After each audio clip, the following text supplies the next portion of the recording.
Greetings, everyone. I'm Shadow Watch. Thank you for tuning in. I hope this video helps you drift off to sleep. Before we continue, please like the video so I can keep creating more content like this. I remember the first time I saw it. I had been walking my dog down my street, minding my own business, when something caught my eye on the other side of my next-door neighbor, Mr. Carlson's lawn. After standing there for a moment, unable to put my finger on it, I eventually noticed a key just hanging there in the doorknob of his front door. Not thinking too much of it, I went on with my walk and immediately forgot about it. But then the next day I saw it again, as did I the next day after that, and the next day after that. Eventually, after a week had passed, I started to get worried. See, the thing is, I would have maybe written off the key as a simple mistake before going on a trip, but Mr. Carlson was quite old and frail, and had stopped leaving his house a long time ago, depending on caretakers for groceries and basic home goods, which brought me to my next conclusion, that it must have been one of his caretakers. But then I remembered that they stopped by his house every few days, and surely would have noticed the key. Finally, after 2 weeks of indecision, I worked up the courage to walk over to Mr. Carlson's door, place my hand on the doorknob, the key still hanging from it, and turn the knob. As I turned it, I couldn't help but hear a faint echo, like the sound of a couple people shouting from 100 yards away.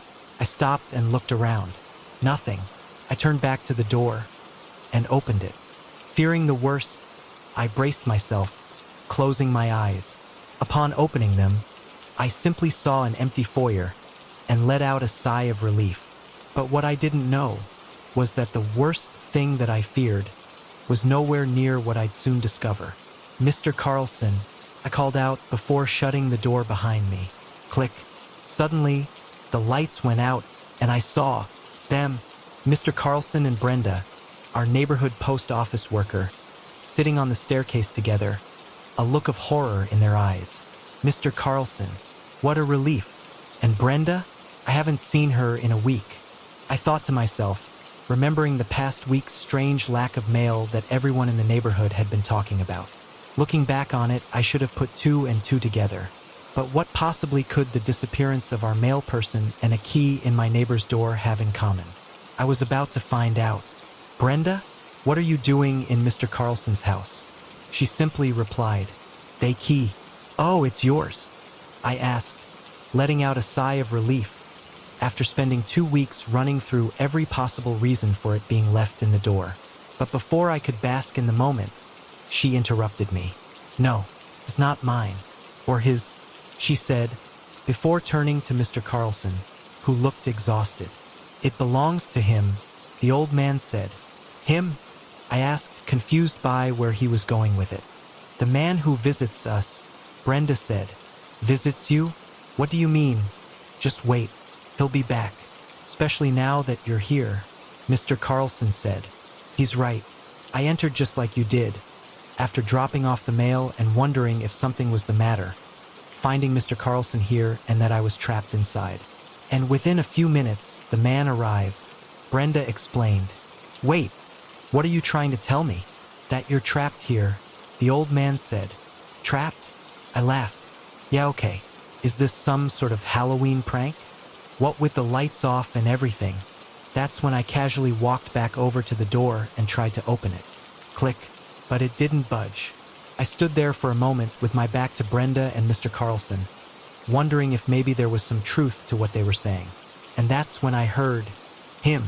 "See, a horse," disturbing voice called out from behind me. "They're right. You're trapped." Chills ran down my spine as I realized that the voice couldn't be coming from Brenda or Mr. Carlson. I couldn't bear to turn around, so I simply called back to the voice. "Who are you?" "I'm the keeper of the keys to your worst nightmares." I turned around to find a man standing there in the darkness, his eyes glowing and keychains dangling from every inch of his body. "Let us out!" I screamed at him, pretending to be courageous, but terrified by the mere sight of such a thing. He simply replied, "Certainly," before looking at his body and removing a particular keychain with one key on it. "Yes, this one's for you," he said as he handed it to me. This will open the front door from the inside. Go ahead, leave. I looked at the key, then back at the door, then back at the monster and smiled. You idiot. Why would you ever give it to me? I'll be back with the police. And you better not be here. Then, I walked over to the front door and inserted the key. Don't do it, Brenda cried out. He's tricking you, Mr. Carlson added. But I was too compelled by my plan to listen to them, and proceeded to turn the doorknob. Click.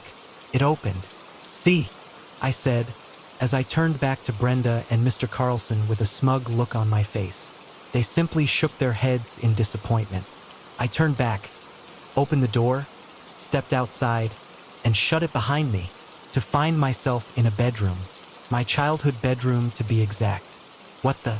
I thought to myself as once again, chills ran down my spine. Feeling unsettled by being in there, I opened the door and entered the second-story hallway, where I heard the sound of someone being strangled in a nearby bedroom. Normally, I would have been shocked to hear such a sound, but this was one that I had heard before. This was a memory that I was reliving in real life now as an adult. A tear rolled down my cheek, as I knew exactly what was happening in the other room, and despite my attempts to hold back, I couldn't stop myself from rushing into the bedroom and trying to stop him. But just as it had unfolded in real life many years ago, by the time I opened the door, it was too late. My father was dead, strangled to death by my brothers for reasons I'd only later find out.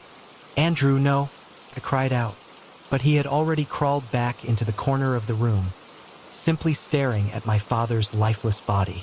That's when he looked up at me and charged at me like a ravenous zombie, managing to claw away at one of my arms before slam. I shut the door and ran downstairs, expecting to find my mother down there, just as I had found her when the event had originally happened. But all that I found was Brenda and Mr. Carlson, staring up at me with wide eyes. I'm sorry, Brenda said, seeing the expression on my face. How did you know? Because it happened to us, over and over, no matter which key he handed us. No, it can't be, I cried out as I began to shut down, unable to believe what they had told me. But I should have. As I stood there, shaking in horror, I heard the sound of keys rattling, and I turned around to find the monster standing there again. What do you want? I cried out, but he didn't answer. He simply looked down at his body and removed a particular keychain with one key on it. Yes, this one's for you, he said as he handed it to me. I looked at the key, then back at the door, then back at the monster, this time unable to smile. I knew another horror lay before me, knew that the key would not help me escape the house, but for reasons I can't quite explain. Maybe I thought there was an inkling of a chance that the key would work, or maybe it was a desire to see my father again. I took it anyway, took it and opened the door, only to relive the same horrifying memory and return back to the staircase where Brenda and Mr. Carlson were standing. Once again, the monster returned. Once again, he handed me a key, and once again I disappeared through the door. This went on until I couldn't bear to take it anymore, and eventually gave up on the keys being of any help. When I finally declined the man's key, he simply replied, "Have it your way," before disappearing into the darkness. I turned to Brenda and Mr. Carlson, who went on to explain how they, too, had tried the keys and experienced nightmare after nightmare from their respective past. Then we all retired to the living room where we slept on the couch, chair, and floor, respectively, reasoning that we should stay in the same room.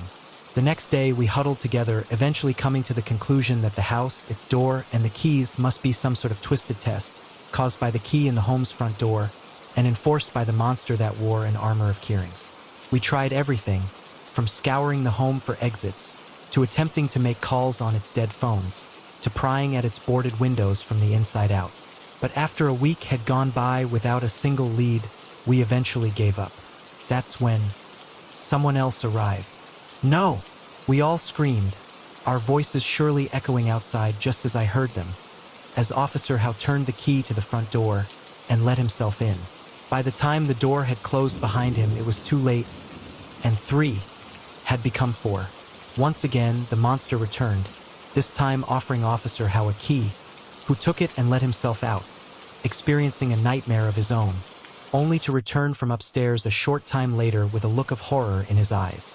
After we told him our stories, he too declined the monster's next key, and we once again huddled together, eventually deciding that the answer must not lie in the house itself, but with the monster. But how do I stop it? I wondered. The next time he arrived, we tried to forcibly attack him as a group, but he simply waved his hand and froze us all in place until he disappeared back into the darkness. That's when I got an idea and took off after him into the darkness, following him for what felt like hours through a dark void until he reached a bedroom of his own. "What is this place?" I asked. "My own nightmare," he replied as he turned to a younger version of himself, asleep in bed. Suddenly, I saw a window slowly pry open as a masked man broke in and moved towards the young man with a knife. Not knowing what else to do, I sprang to the young man's rescue, darting toward the intruder and grappling with him, waking the young man, who watched on in horror as the masked man was somehow impaled on his own knife and toppled out the window. After catching my breath, I turned back to the young man, who had a smile on his face. "Thank you," he said as he handed me a key. I stood there in silence, unable to believe what had happened, before turning back to the monster, who I assumed had been watching the whole time, but he was gone. I turned back to the young man, who was still staring at me, then stumbled backwards out of his room and back into the darkness, where I turned around and walked back in the direction I had come from. When I finally emerged from the darkness, holding the key, I found Brenda, Mr. Carlson, and Officer Howe all standing there in the foyer, a look of shock on all their faces, having clearly expected that I would never return. I didn't say anything. I simply walked over to the home's front door, inserted the key, and opened it. Suddenly, a ray of sunshine burst into the home. I took a step outside and stood there for a moment, until my eyes eventually adjusted to the daylight, and I found myself outside Mr. Carlson's home. The door still open, I looked back inside the home and saw Brenda, Mr. Carlson, and Officer Howe standing there in disbelief. I signaled for them to join me. Brenda and Officer Howe followed, with big smiles on their faces, overjoyed to escape the horrors in the home. But Mr. Carlson, he simply stayed behind. "Mr. Carlson, what are you waiting for?" But he didn't reply. He simply took a seat on the staircase. "Do me a favor? When you shut the door, leave the key inside the doorknob," the old man said. "But why?" I asked, unable to understand why he would choose to stay inside the place. "So I can see my son again," he explained. I then closed the front door of the house and looked down at its now keyless doorknob before reaching into my pocket for the key that the young man had given me. Officer Howe ran over to stop me, but it was too late. I had already placed the key in the doorknob and locked the door. He gave me a look of horror as I turned to see my wife pulling into my driveway next door. I looked over at her, and after spending what felt like weeks inside Mr. Carlson's home, expected her to be shocked to see me. But my wife simply waved hello, as if I had never left. "Don't forget to walk the dog," she called out casually, before turning off the car and walking away into our home next door. As Brenda and Officer Howe looked over at me, still shocked by what they had just experienced, I knew the minute I walked into the party that I'd made a mistake. The bass throbbed like a heartbeat, rattling the warped windows of the old mansion and vibrating through the soles of my boots. Jenna Swanson's voice cut through the crowd like a razor blade, drawing all attention to the center of the room. She had that laugh, you know, the one, high-pitched, musical, like she knew she was always on stage and everyone else was just part of the background. Her eyes, a wicked green under her glittery cat-eye makeup, zeroed in on me as soon as I crossed the threshold. She took one look at my costume, a hastily thrown-together sexy vampire ensemble with a black corset, fishnets, and fake fangs, and sneered, her smile like a knife. "Sexy vampire?" she asked, her voice dripping with sarcasm. Bold choice, her friends laughed, an echo of mockery that prickled under my skin and twisted in my gut. My face flushed so hot that I felt like I might actually catch fire, but I forced myself to smile. I tried to laugh it off, make a joke, anything to deflect, but my voice cracked, and Jenna's laugh pierced through me again. sharp as broken glass.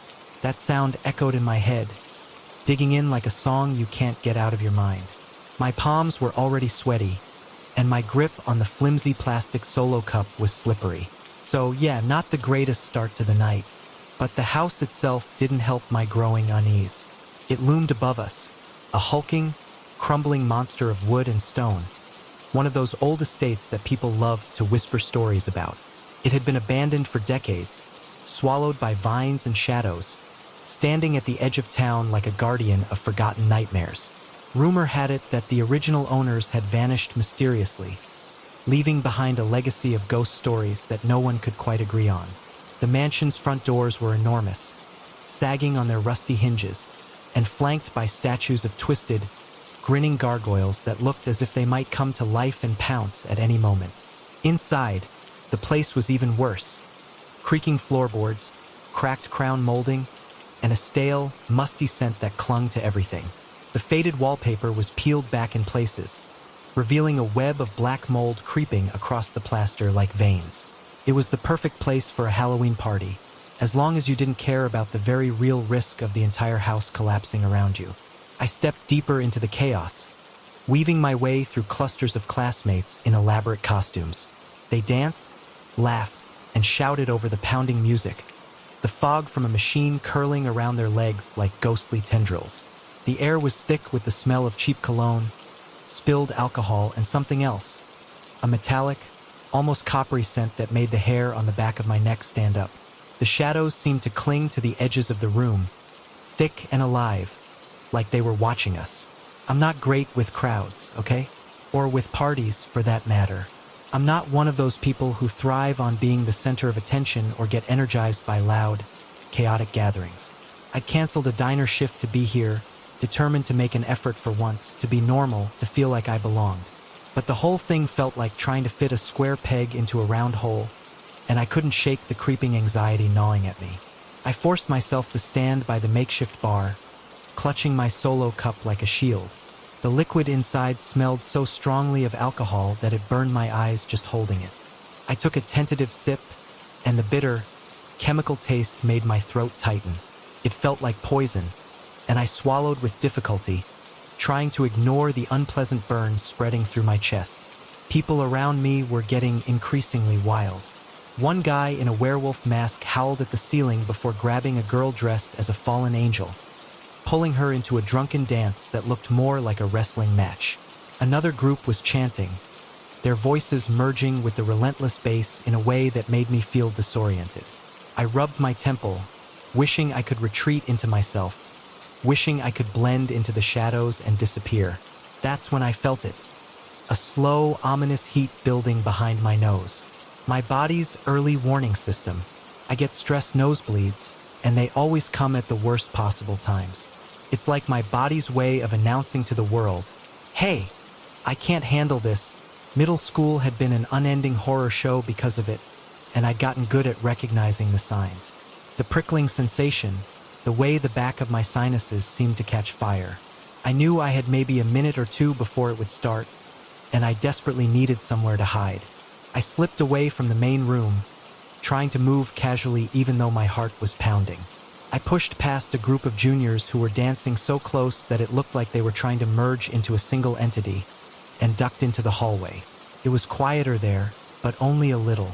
Music and laughter leaked from closed doors, and somewhere deeper in the house, I thought I heard a door slam hard enough to rattle the windows. I walked quickly, my boots tapping against the floorboards that groaned under my weight.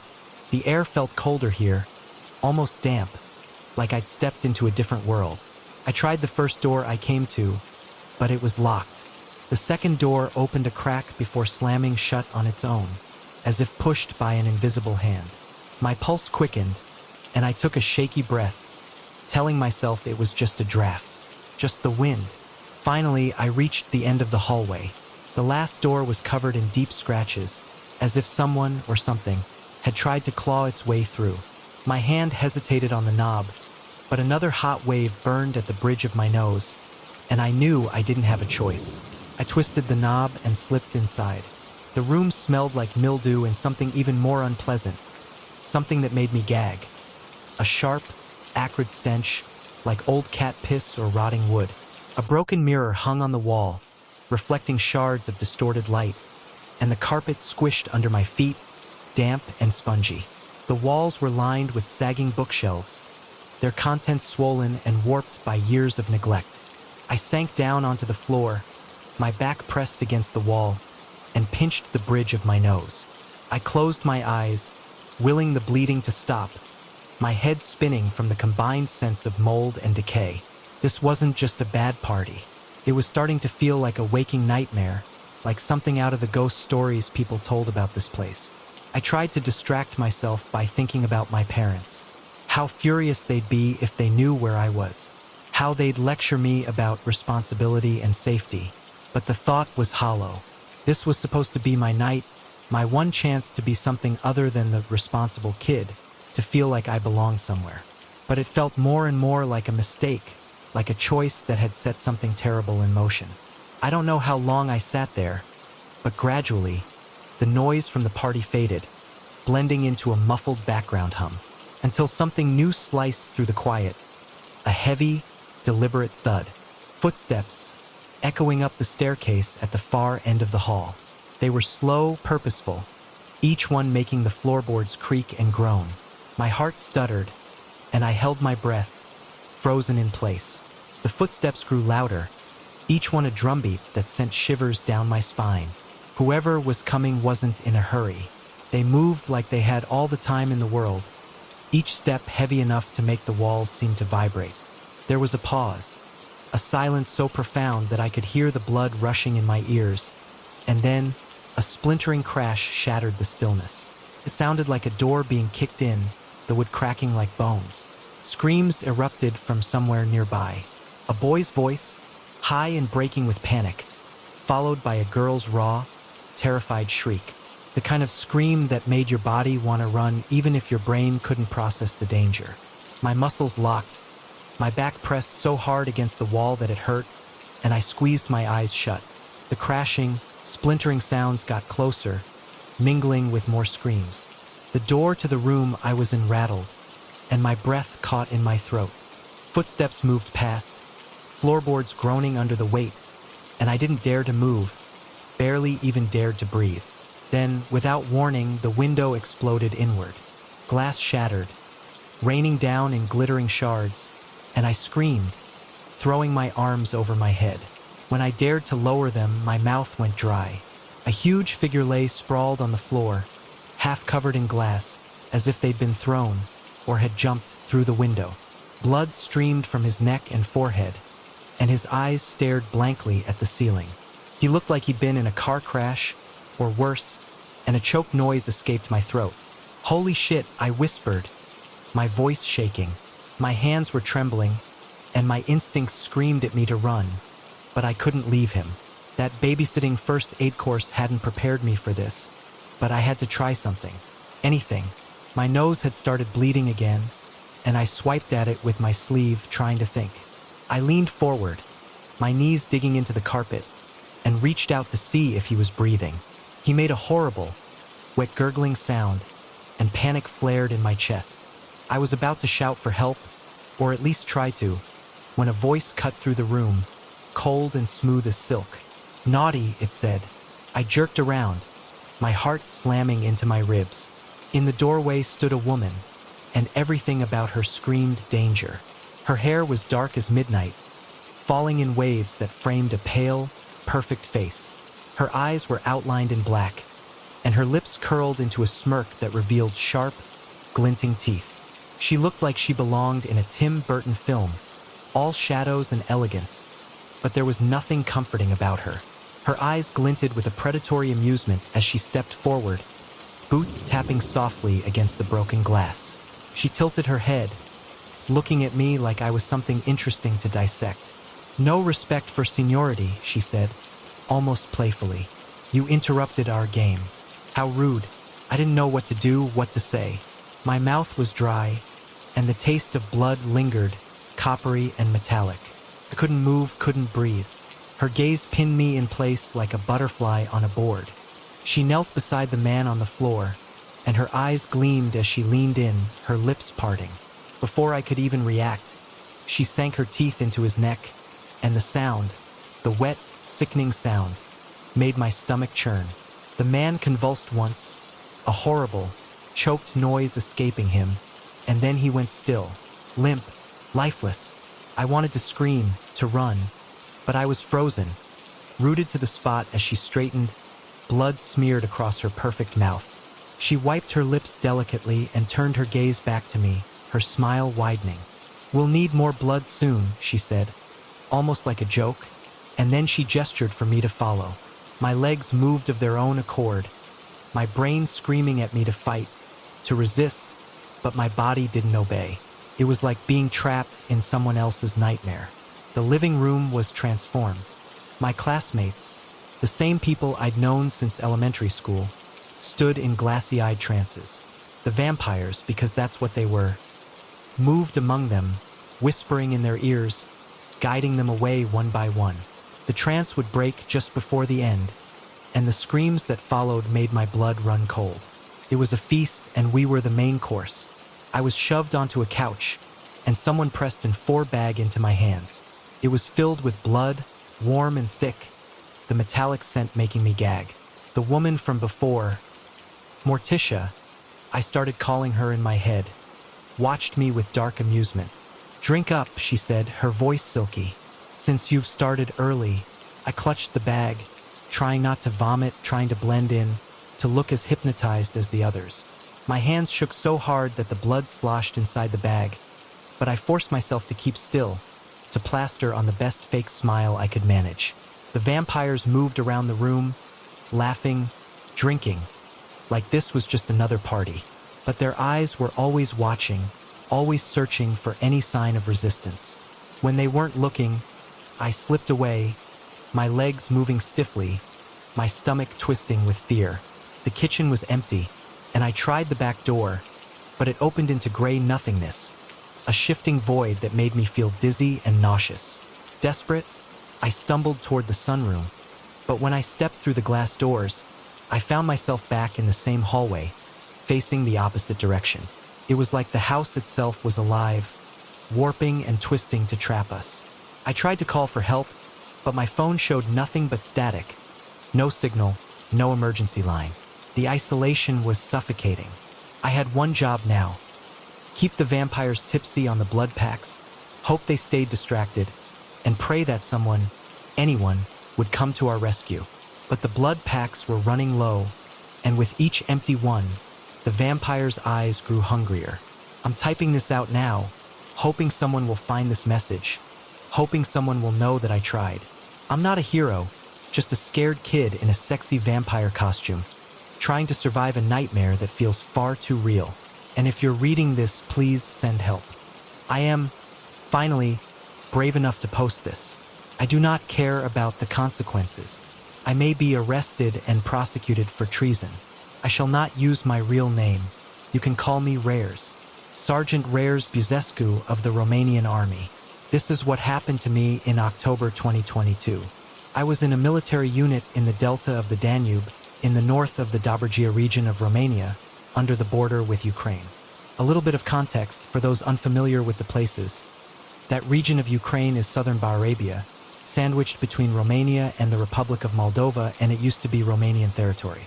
It has had a turbulent past, belonging during the centuries to many states, being strategically important. In those days, a lot of confusion and fear were present in Romania. Being close to war, rumors of incidents made things very tense. People were afraid. Several Romanian military aircraft were brought down. The Ukrainian forces admitted they did it accidentally. Romania, being a NATO country, any incident like this could degenerate into a war with either Russia or Ukraine, and Romania to be in the front line of destruction of World War III. That night, we heard explosions before the alarm was set. It seems some missiles coming from the north of the border hit Romanian targets. It was a chilly, autumn evening. It would not be the last incident of this sort. We did not know if they were the Ukrainians or the Russians. The colonel summoned us to prepare for marching to the target. The delta of the river Danube is split between Romania and Ukraine. It is one of the last true wild ecosystems in Europe, an official biosphere reservation. It is basically a huge marshland where the Danube splits in smaller channels until it flows into the Black Sea. We followed orders, of course, in silence in the thicket. The explosions stopped. Some fires in the distance were visible. We could not make out if they were across the border or not. Suddenly, gunshots were heard not very far. We were ordered to be prepared for combat. Another military unit was pretty close. They were dispatched first. When we finally reached the location of the first flames, we could see that there was an explosion earlier in the evening on Romanian soil. On the other side of the border, things were burning as well. Our comrades from the other unit have reached the location. Some were already fallen, dead, or wounded. In fact, most of them were down. It was here war. For real for the first time. Felt unreal. I was a soldier, I knew this was my purpose, but it was not supposed to be like this. Felt unreal also, it did not expect it. I mean, in Romanian history, as we were taught in school, Romanians fought bravely against our enemies, against the Ottomans, the Hungarians, the Soviets, and the Nazi. But then at least it was clear whom and why we were fighting. Now we did not. Finally, we found a living soldier. He was breathing heavily when the colonel shouted at him, "Report! What has happened?" The private answered, "They attacked us. They fought each other on the other side. Then they came to us. The Russians? We don't know. We were bombarded and they came shooting. They looked insane and fired at us like they had rabies." Honestly, at this point he was breathing hard. The colonel left him, looked around in the silence, and ordered us to cross the bridge into Ukrainian territory.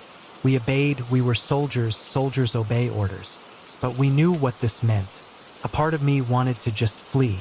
No, I was not afraid of death or physical injury. I was afraid of being part of this and suffering and dying sensely and shamefully. I would have preferred to have been dead by some previous disease or something to have killed me before getting into this.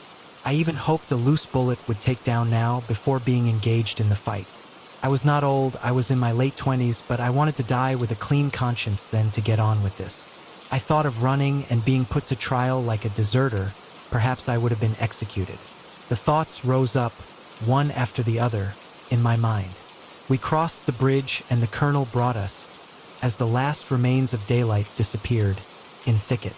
I didn't even know if the colonel knew what he wanted. It doesn't matter anyway. Trees formed like a small forest.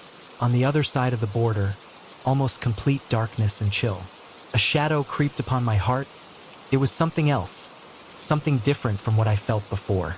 A fear not just of death, a fear not just of dishonor. It was something else that engulfed all my previous fears, worked alongside them and made them stronger. Then it started. They ran and fired. I could not make out if they shouted in Russian or Ukrainian or both. I do not understand either. And the uniforms were not clear. They fired at us, each other, in every direction. Colonel ordered to engage in fire. We complied. I fired at any non-Romanian soldier I could see holding the gun towards us. Some seemed to have been Ukrainian, some Russian. I did not care. It did not matter. Some of them were hit, some of us were hit. I became numb. I desperately knew I had not just to protect myself, but my comrades. At least this was something I could do, something to hold on to and not just pointing the gun at me and finishing me off. It seems I already killed several people the first time in my life. Were they allies? Were they foes? I did not know. Something was tearing inside my soul, a part of me. Yes, I have made a great mistake joining the military. I was not made for this, at least not in this situation. I think I could have been a war hero, but in World War II, not in World War III. This was my thought as the Russians and/or Ukrainians mingled with us. I felt no physical pain, as they hit me chaotically, and I responded as non-chaotical as I could. A warm liquid touched my hand gently. I realized it came from my shoulder. I was hit by a bullet and did not even realize it. The enemies looked, like the comrade said earlier, like being on rabies. Their eyes wide in terror, mouths opened. They charged at us, but were also running from us. As we entered the woods, the clash became even more chaotic, as darkness engulfed us and little to no light was visible. My heart was beating hard, as we lost it and started running with no sense deeper inside the woods, like being driven. Incidents became fewer. The clash went cold and silence took over almost completely. I continued to run deeper in the darkness. I heard callings in Romanian. I asked one of them, then decided not to in order not to attract attention to myself. It was cold, bitter darkness. Suddenly, I hit something in the dark, something that blacked my way like some kind of net that held me fiercely. No, I was not tangled, more like glued to it. I tried to force my way out of it, but the more I forced it, the less I was able to release myself. My mind felt almost completely helpless of handling this new thing, and it started to shut down. Yet, like a faint whisper, a thought came to my mind.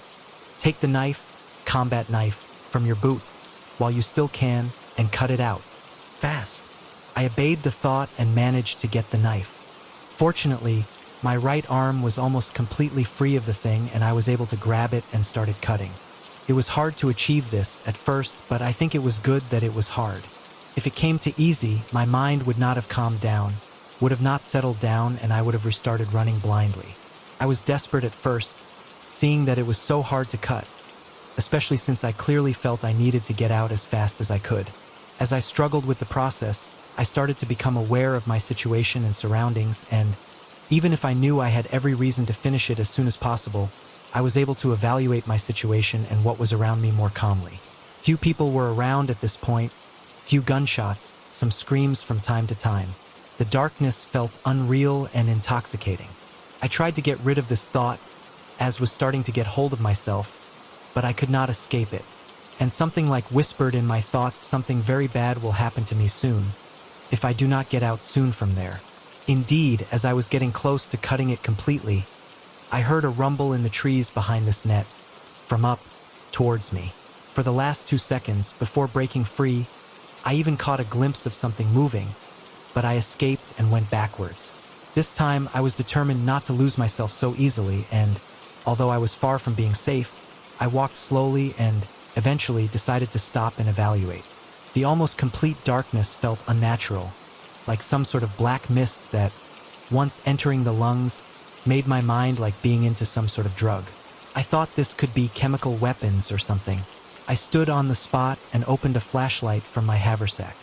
I was able to bring the light only for a few meters in front of me, like the light got lost into that mist. I was able to see the trees around, no person in sight. I went towards what seemed to me like the way out, slowly, looking around. Some small sounds were heard in the trees. Suddenly, in front of me, in the upper branches of the tree, I saw something white, standing there. It was shaped like a human, but engulfed like some sort of a whitish or grayish shroud, with legs tied together, like an Egyptian mummy. It twitched a little, and then I realized that the same matter the shroud was made from is the same as the leftovers of the net on my hands and uniform. The shape in the tree moved, and I realized pretty fast it was not moving on its own. Something moved the shape from behind, and I could see a dark thing, almost the size of the human shape, covering it, and some dark, articulated arms taking over the white shape. I could not bring myself to move and stop watching. The dark creature stabbed the white shape in the chest area and started some sort of sucking from it voraciously. Dark fluid came out to the ground, and a striking, disgusting smell of blood mixed with something I did not know what it was.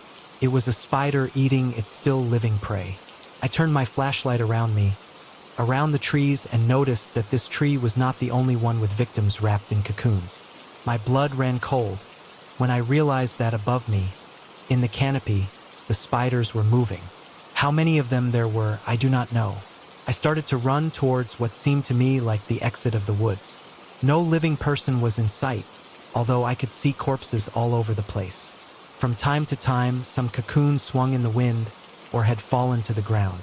I stumbled into one, almost falling. I could feel that almost nothing but bones were left, engulfed into some goo that stuck to my boot like a glue, sticking the tip of my foot with the cocoon, and I had used the second boot to let go while I could hear clearly something above me coming down pretty close. I managed not to lose myself and escape just before an unbearable stench almost touched me. Less than a minute later, in front of me on the trail, a thick web with something really big moving on the other side. An insidious sensation of deep danger came over me as I watched the thing from behind. I went backwards, looking behind and around me, for a way out on another track where I could see no web or creature.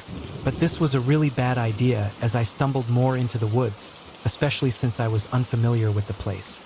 I stopped in my tracks for a while, trying to figure out what to do.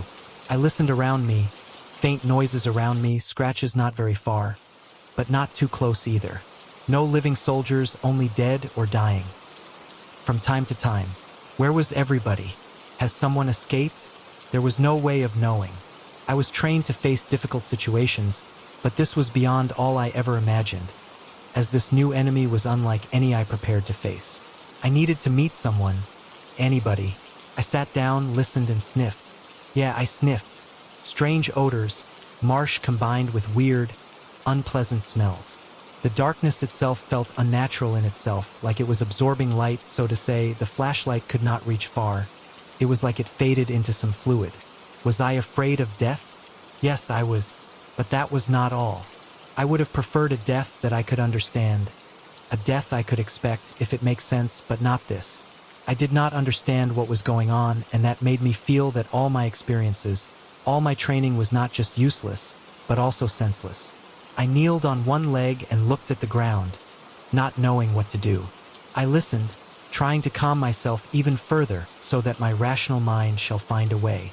Then I heard a rustle in the tree next to me. I had the first impulse to just run, but something in mind told me it was a bad idea. I do not know why. I turned back slowly, towards the source of the sound, making sure not to point the light directly at it. I was clearly a spider. It was almost 2 meters long, and it dropped something towards me. I snapped and jumped towards the place I came from, but another of those creatures was in there. Then, I heard gunshots from sideways, sounded like an AKM. Bullet flew above my head, like someone aimed at the creature behind me. It gave a shriek, and it seemed to stop. I dared not to move, waiting for a ceasefire, and it did. I heard footsteps coming fast towards me. I noticed my benefactor. It was a tall, muscular woman with long, black hair.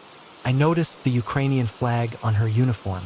She came fast towards me, grabbed my arm, and pushed me towards some bushes I had not looked before. I let her guide me. It felt like she knew the place. I could not ask anything. We were silent. She gasped for air as she pushed me. I hope it is clear there. We shall see, she said. What to be clear? I asked. A small underground shed or refuge, she replied. I think I can find it. My flashlight was a clear advantage, being able to see it, even if at a short distance, the webs, and we were able to avoid them. Those things were in the trees, mostly not on soil, fortunately, even if, at some point, a pretty large one charged at us. I think we missed it. We need to go back, she added, and turned us around. I could hear a rustle behind us, but not too close. It felt like we moved in circles for about 5 minutes. I felt much longer, but I am sure it could not have been more. Until she knocked with her boot something almost completely covered in fallen autumn leaves. We stopped. Here it is, she said, as she started to remove the leaves, showing a hatch, then going down to open it. As I went down too to help her, I felt a sharp pain in my shoulder, where the bullet hit me, but I did not care too much. She succeeded in opening the hatch, but something blocked the full opening. A few bullets burst from inside, as the rustle from behind came closer, and I knew that, if there is to get in, we should do it fast. She shouted something in Russian or Ukrainian. A male voice responded from below. They argued a bit until I said, if he lets us in, do it in the next seconds. It is very close, as a spider about the size of a 10-year-old child was only a few meters away. She started to plead, and it worked. The man managed to push the improvised barricade at the hatch to let us in. The woman went first. As the creature came closer, I struggled to turn around in order to keep my eyes on the spider, as it was inches from me. I placed, without realizing it, the flashlight towards the creature. 2 things happened at the same time. First one, I saw a being that was deeply dark, so dark that it made shiver, emanating something like it wanted to consume me as fast as possible. Something I could feel in its eyes that I could not distinguish, but that I could feel strongly they were there in that giant black mass. The second one was that the creature stopped in its tracks when the beam of light hit where I felt the eyes were for a few seconds. Those seconds were enough for me to get through the hatch. I tried to close it, but the pain in the shoulder made me unable to pull, and a dark shape covered the little light coming from outside. Coldness took over my body, and the stench made me nauseated. I could hear sounds of a mouth chewing nothing, in anticipation of chewing my flesh. A harsh, sticky, hairy, black articulated arm entered just for a few seconds, before a bullet from inside hit the arm. A shriek with splatter and the arm retreated, just enough as a thin man, wearing a Russian uniform came, pulled the hatch, then locked it. Fortunately, I did not drop the flashlight, and a second flashlight, held by the man, made enough light to see underneath that it was a small underground structure, more like a refuge. I am not sure if this was to be a refuge or some storage place, since many provisions seemed to be deposited, mostly crates covered in dark green canvases. The man went towards the end of the corridor. There were a few rooms on the left and right, but he went to a larger one at the end. Some chairs, a blanket, some food on the floor, guns. The two spoke in Russian and/or Ukrainian. Sorry to interrupt, folks. Could we speak English, please? I do not know either Russian or Ukrainian, I said. They stopped and looked at me. He answered, okay. Then, it makes sense. I looked at him. He appeared around the age of 40, pretty thin and short, but stocky in a way. His almost complete shaved head was covered with a small military cap. What is going on? I said. They stood silent for a few seconds. Then the man started, not breathing too easily, like trying to remain calm. We fought for about 2 days before they came. We did not plan shooting into Romanian territory, but as casualties arose in such a short time, weirdness started. As lack of sleep builded up, some of us start to act weird, not all in the same way. At first, they were only dreams and hallucinations. I do not think they were hallucinations now, of being attacked in their beds by some small creatures. Some showed small scars on their bodies, but they were dismissed since we were in the middle of a battle. Some started to turn on each other. The colonel ordered detention. Then all who behaved aggressively were shot. The Ukrainians kept fighting. We had to fight back. Soon, we did not know how much we fought the enemy and how much we fought each other. I did not know who I could trust, if I could follow orders or not. Then those things started to appear. I did not pay much attention to them, trying to keep myself from being killed by my comrades. But I could not deny it when I first saw a black spider, near the edge of the camp, eating away from the still living body of our cook. I managed to get close to Yuri, one of my comrades who felt still sane, and we retreated in the center of the camp, until the order came to leave a large part of the equipment and get into the woods near the border, and we were dragged alongside the rest. In the fields, those creatures attacked us, some trying to fight back. But even from those who we still able to understand this is a new, non-human enemy we had to deal against, seemed too confused and unable to fight back properly. I heard we were about to clash with the Ukrainian foe, that the Romanians seemed to have crossed the border, as a response of the provocation, when me and Yuri managed to run away and get into the woods on our own. But the spiders were there, more of them and larger. Yuri was caught by a very large one, just before I stumbled across the hatch. I found my way in and barricaded the entrance. The woman started. Pretty similar things happened to us as well. Small spiders were seen at first, biting people who started acting weird. Unfortunately, our colonel was affected pretty early on and started just shooting people.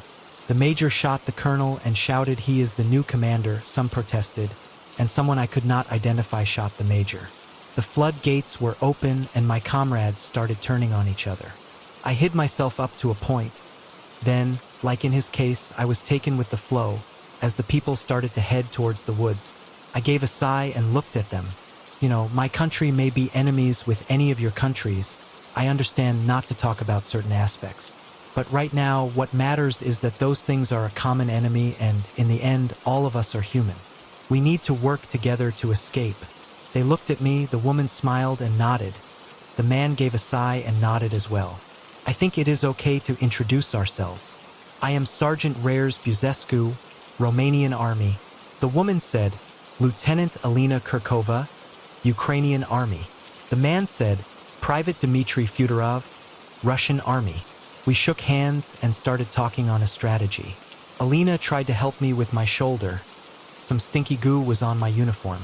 Fortunately, it was barely more than a scratch, and she managed to keep it covered from the goo.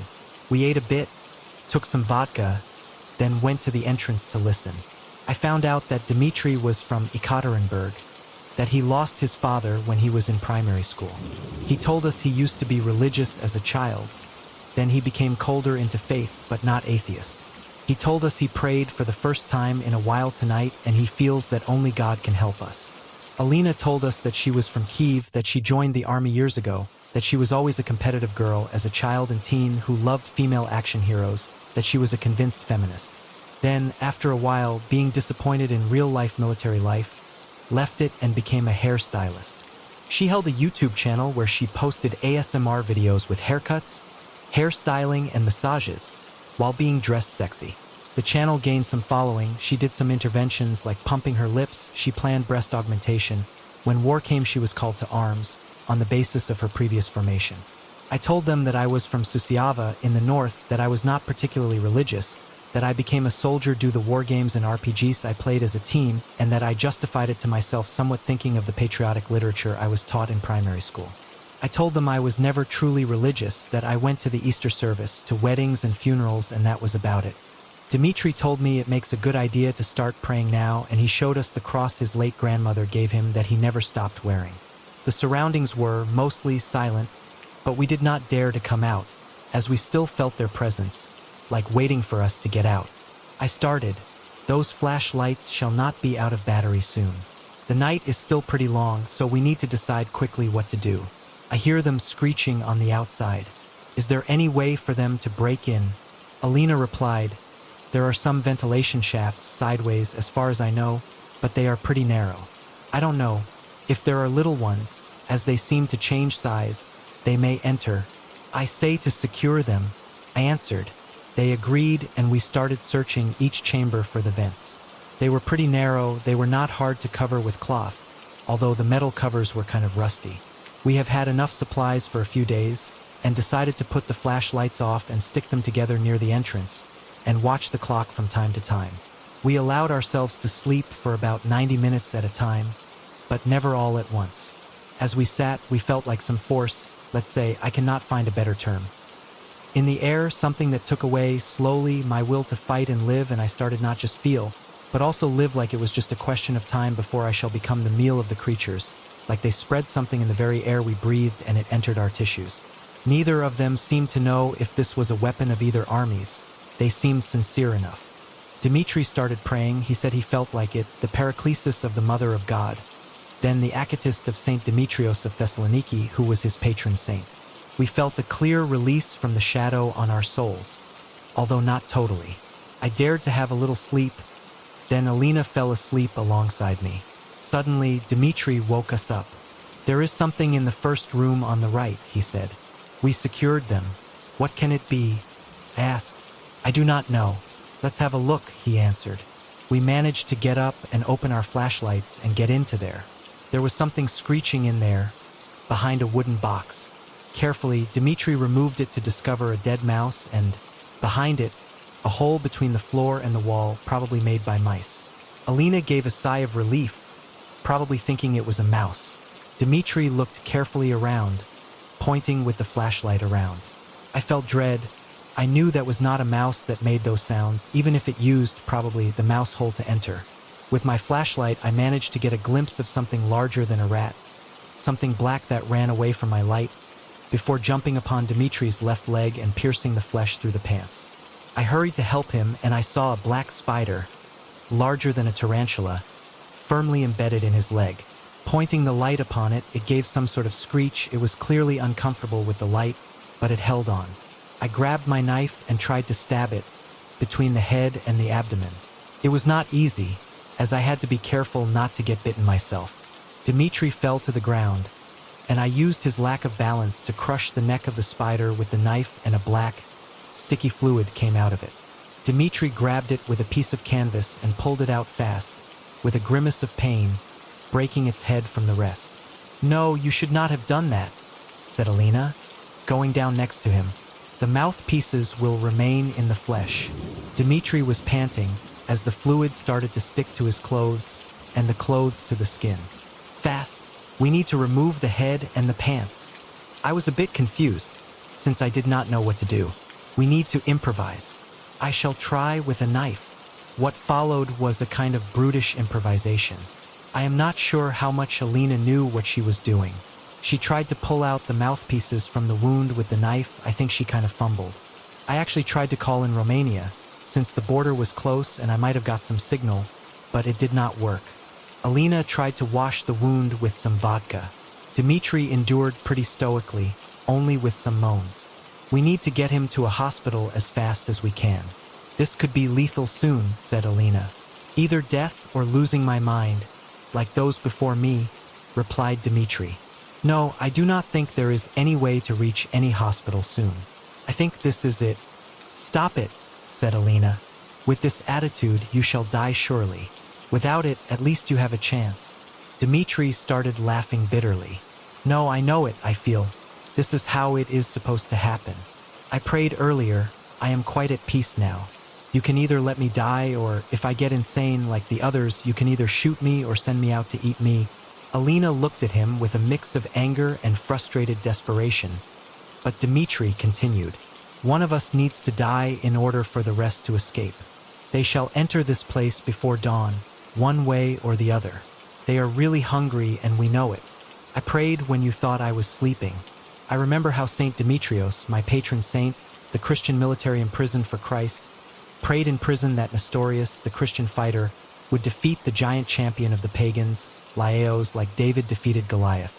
I remembered how, when the pagans discovered that the prayer of Saint Demetrios helped defeat Laos, they killed him and he became a martyr. Tonight is his night, the night between summer and winter. The choice is yours, mine if already taken. No, shouted Alina. Cut the crap. We shall all escape. We shall take you to the hospital. We shall escape this. She started to make plans out loud on how to leave. My heart felt something in the words of Dmitri, like some power was in him, like a little bit of the peace he had come to me as well. Earlier, when I fought outside, I never prayed a bit, but now I started to feel like doing it just by looking at him. Nonetheless, I helped Alina, both in discussing tactics and in putting them in practice. We improvised some torches from pieces of wooden box with cloth and vodka to keep them away. We also improvised some Molotov cocktails from vodka bottles and cloth. Alina was very pushy about this, and I really admired her for that, as I admired Dmitri for his attitude. In a way, both of them were completing each other. You know, said Dmitri, coughing, I have heard about things like that years ago. It is not the first time this has happened. They came where people fight and kill each other. It makes them stronger. They are greedy in suffering and death. They are terribly powerful, but they are not by far undefeatable. I never heard anyone escaping something like what we go through now, but I trust the Lord that you have a chance. And, in case you didn't escape, be ready to die. Ask for the Lord to forgive you for all your transgressions. Say your sins to each other. It is not like confessing them to a priest, but it matters. I shall start myself, whatever I tell you now. Tell a priest you trust. This is my final confession. And he started telling us his sins as we prepared. We could not stop him. What he told us then I shall not disclose, but I told to a priest after I escaped. Alina refused to confess in front of us, and that made me reluctant to do it either. Dmitri gave a sigh as all was ready. Forgive each other. Love each other. Please forgive me for everything. Pray as much as you can. Lord Jesus Christ, Son of God, have mercy on me, a sinner. Be prepared for both life and death. Death will seem certain, but it is not. By this time, he was already coughing bad. His face became bluish-gray. He could not walk on his own. I took him and helped walk on the stairs. Alina held both a torch and a gun. I held only a torch. She opened the hatch. A cold breeze that felt like it would have frozen my bones, if it weren't something else holding me. Both me and Alina. The webs were all over the trees. The air was thick and difficult to breathe, like it intoxicating us with terror and hopelessness. One side of me realized all this, and the other side was tranquil. The result was like watching all this detached. Somehow, we used the compass to determine where south was, and the plan was to go south, as much as possible, to exit the woods. We stepped out. No rain, only an autumn breeze. We felt them around, we felt the trees above us, but they did not move. I helped him walk a bit, then he signaled me I better let him walk on his own. I was reluctant to, but I complied. After a few meters, I realized he backed out a few steps. I turned to him, Alina turned as well. A spider the size of a large dog came out from the canopy and stabbed him in the back. But he was still standing. Alina opened her mouth in terror. I could not move. Dmitri spoke. I don't know how he was able to speak, since he was stabbed in the back. Christ is victorious already. You need to accept to be victorious in him. Go now. The Mother of God is with you. The Lord himself is with you. Go now. And always remember, Christ is victorious. And with that, he fell to the ground and the spider started devouring him. Something like an iron claw passed through my soul. Alina broke out crying. I don't know how, but something pushed me. I took the gun from her and grabbed her arm and started running towards the first clear path we could see. The air was really thick, hard to breathe. Not like a city smog, but like something else. It was a clear night, not very cold, but I felt like I was in a frozen giant basement cage, surrounded by a crowd of predators that allow me to live for a few more seconds, not for my sake, but because they compete with each other to have me. The webs were all over the place. We could not just feel them almost all around, not just hear them, but also see them in the trees. We needed to run. If we stayed in one place, their mere presence would build up some sort of poisonous fear that would take over soon, the building up being unavoidable even if they do not grab us. I lost track of sense and direction. I went into any clear passage between the trees. The torches kept them at bay for a little, only for a few moments. I knew that, if we stopped, they would gain courage and strength to take us, but it was enough. Alina cried muffledly. I felt her strength going down. Do not let go, sister, now. You remember how you saved me earlier? Now is my turn, I said. God is with us. We should rely on him now. There is no other way. The last phrase came out of my mouth half without realizing it. For a second of disbelief, I looked out into the front of us. On the path, there was a big spider almost 2 meters long. I saw no immediate escape. Alina felt feeble, like she just wanted to kneel and give up. I shouted, Lord, protect us. Mother of God, cover us. Saint Demetrius, help us. I was quiet for a second, then said gently, Lord Jesus Christ, Son of God, have mercy on us, the sinners. I fired the gun into the creature. I gave a horrible shriek, backed up. Alina stood up like something gave her a boost of energy, of life. We saw another clearing and we ran towards there. We stumbled upon webs several times, only barely touching them. At one point, Alina got stuck with her shoulder in one web. It was nothing serious, but a spider the size of a dog came pretty fast. I managed to set the web on fire before breaking Alina free. The fire started to spread pretty fast. They feared fire, as even light from a flashlight was probably unpleasant for them. Less than 3 meters away, the darkness ate away the light. It was surely not a natural darkness. I could not stare at it too much, as it made me feel like I was sinking into something unreal. In a way, it was like quicksand for the mind. I almost stumbled several times. On the forest floor, we often stumbled upon human bones or piles of goo that had some leftovers like pieces of clothing, showing that they were part of a human body. We circled around several times because we found ourselves again in front of the flames. They were more widespread. It was clear they hated all the fire. Their shrieks turned into some type of screams that could easily break someone who was faint of heart. It was like they went into my very bones. The fire was our only hope. Alina was breathing heavily. It was clear that she could not resist too much. I stopped for a few seconds and looked into her eyes. She tried to be tough, but she was clearly pretty close to giving up. I said, Look, they are afraid of fire. I do not know if it is to exit from this, but at least we can take down as many as we can. We have several Molotov cocktails. I shall hang the gun on my shoulder and ask your help in getting them out of my haversack, and light them up, to throw them into more places in the woods, to get as many of them down as possible. Do you think you can do it? Alina looked faint at me. I crossed myself, then I crossed her. Indeed, as Dmitri said, the Jesus prayer helps. At my signal, light them up and throw them. Please at least try. Alina smiled and tried to settle herself in the new arrangement, and we left just as a pretty big spider got close to us. We moved into an area that was far from the fire. I asked Alina to light up one of the bottles. It was really hard to do it while we walked, but she managed to. We soon had the chance, since there was a big one, in a tree wanting to jump at us. I took the bottle and sent it into the spider. The tree got on fire fast and we ran. Alina seemed into some new energy state, but it felt like it was something from outside.